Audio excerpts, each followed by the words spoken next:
रासा international school की तरफ से आप सभी का इस वीडियो में स्वागत है। प्यारे बच्चों, आज हम हिंदी व्याकरण का अध्याय 3 जिसका नाम है शब्द और वाक्य वह पढ़ेंगे। तो आइए शुरू करते हैं। शब्द और वाक्य। यह पृष्ठ संख्या 11 और 12 पर है। इन्हें पढ़िए और समझिए। भाषा की सबसे छोटी ध्वनि वर्ण है। वर्णों के मेल से वर्ण समूह बनते हैं। भाषा की सबसे छोटी ध्वनि जो है वह ध्वनि वर्ण है। वर्णों के मेल से ही वर्ण समूह बनते हैं। नीचे कुछ वर्ण समूह और चित्र दिए गए हैं।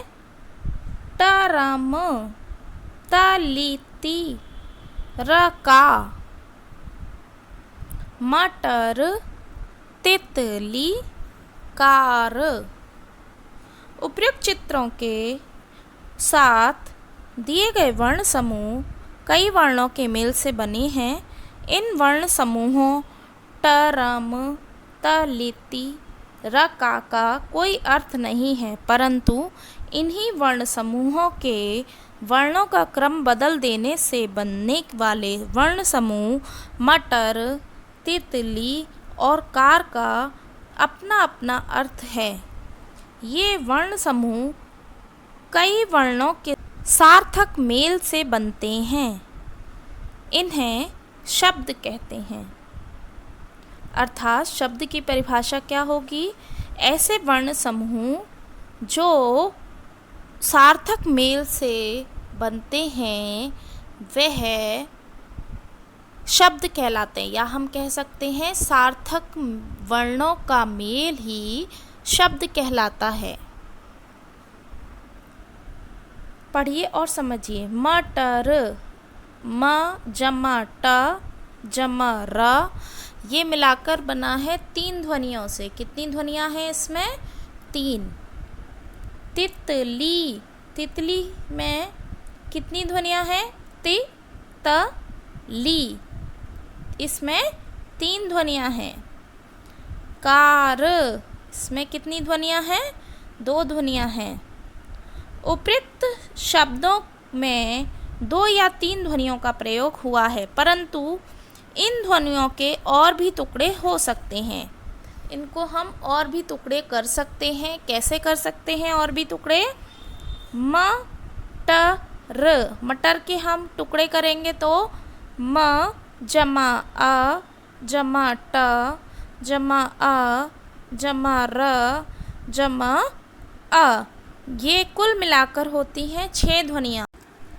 ऐसे ही तितली शब्द के और टुकड़े कर सकते हैं। जो हमने ऊपर 3 ध्वनियाँ में इनके टुकड़े किए हैं, उसी तितली शब्द के और भी टुकड़े हो सकते हैं। यह कुल मिला के 6 ध्वनियाँ हो सकती हैं।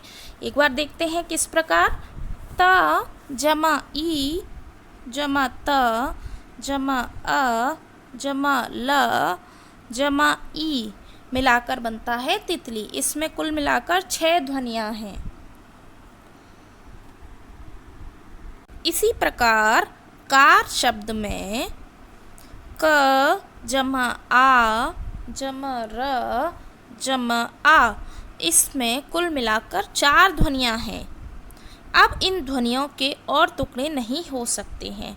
हमने आपको पहले बताया मटर शब्द में 3 ध्वनियाँ हुई थी, उसके बाद हमने और इसके टुकड़े किए तो ये 6 ध्वनियाँ हो गई। इसके अलावा हम इसके और टुकड़े नहीं कर सकते हैं। ये मूल ध्वनियाँ हैं। इसे हम क्या कहते हैं? इन्हें हम मूल ध्वनियाँ भी कह सकते हैं। वर्णों के मेल से बना ऐसा समूह जिसका कोई अर्थ हो वह शब्द कहलाता है। वर्णों के जो मेल होते हैं उनका ऐसा समूह जिसका कोई अर्थ निकलता है या सार्थक होते हैं वह शब्द कहलाता है। वाक्य क्या होता है? जिस प्रकार वर्णों के सार्थक मेल से शब्द बनते हैं, उसी प्रकार शब्दों के सार्थक मेल से वाक्य बनते हैं।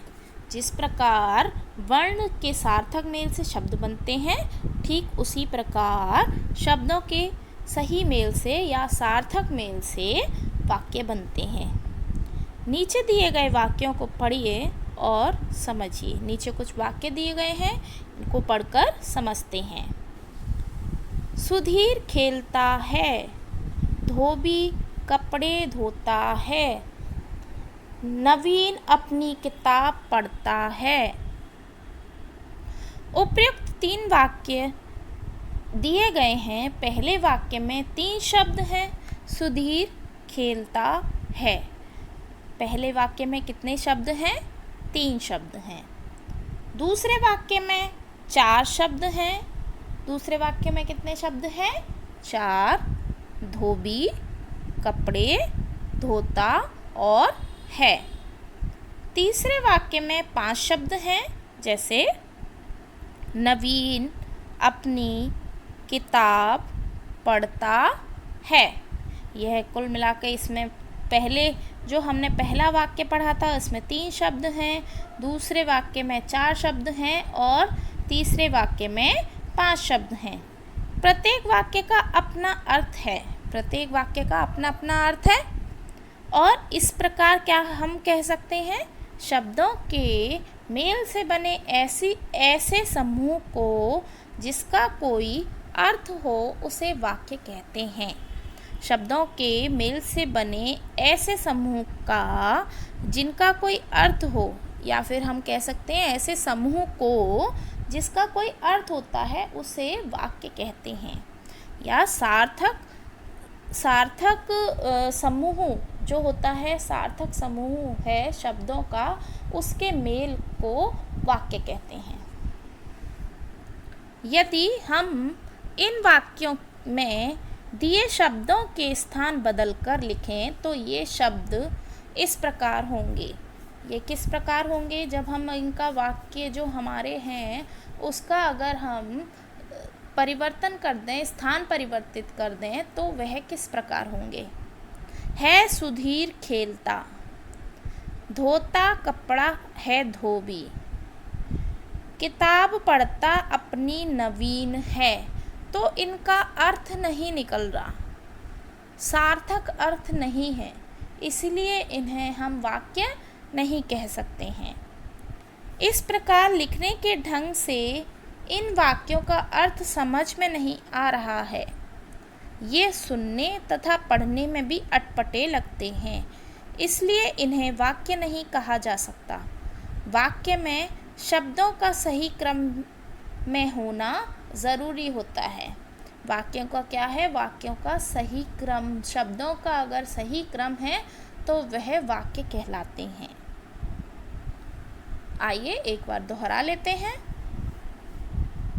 वर्णों के मेल से बना ऐसा समूह जिसका कोई अर्थ हो उसे शब्द कहते हैं। शब्दों के मेल से बना ऐसा समूह जिसका कोई अर्थ हो उसे वाक्य कहते हैं। तो आज हमने क्या पढ़ा? आज हमने अध्याय 3 शब्द और वाक्य पढ़ा। नेक्स्ट वीडियो में हम नेक्स्ट टॉपिक कवर करेंगे। तब तक आप इसका अभ्यास कीजिए। धन्यवाद।